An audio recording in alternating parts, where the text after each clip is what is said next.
एक समय की बात है, एक रीना नाम की लड़की अपने माता-पिता के साथ रहती थी। वो अपने माता-पिता की इकलौती बेटी थी।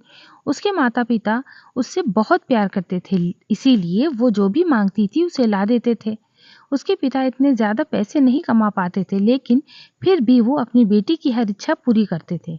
एक दिन रीना ने अपने पापा से कहा कि पापा, मेरी चप्पल पुरानी हो गई है, क्या आप मेरे लिए नई चप्पल लाओगे? पिता ने अगले दिन नई चप्पल लाने का वादा किया। पिता अगले दिन नई चप्पल लेकर आए। रीना नई चप्पल देखकर बहुत खुश हुई और चप्पल पहनकर पूरे दिन मोहल्ले में उछल कूद करती रही।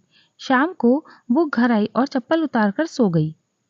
अगली सुबह रीना वो चप्पल नहीं पहनती है और अपनी पुरानी चप्पल पहनकर खेलने चली जाती है। मम्मी से कहकर जाती है कि मम्मी, मुझे ये चप्पल पसंद नहीं है, मैं अपनी पुरानी चप्पल ही पहनूंगी। उसकी ये बातें उसके पापा सुन लेते हैं। इतने में रीना बाहर खेलने भाग जाती है।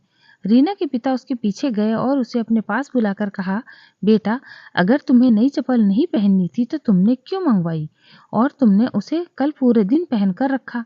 अब हम इसे वापस दुकानदार को भी नहीं दे सकते हैं।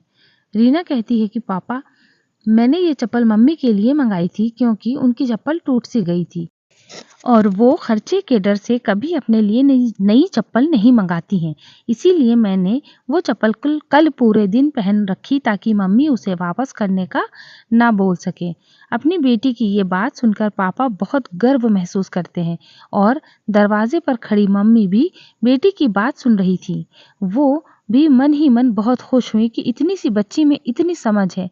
दोनों माता पिता एक दूसरे के सामने देखकर मुस्कुराते हैं और बेटी को प्यार करने लगते हैं। सीख, हमेशा अपने माता पिता की मजबूरी को समझना चाहिए।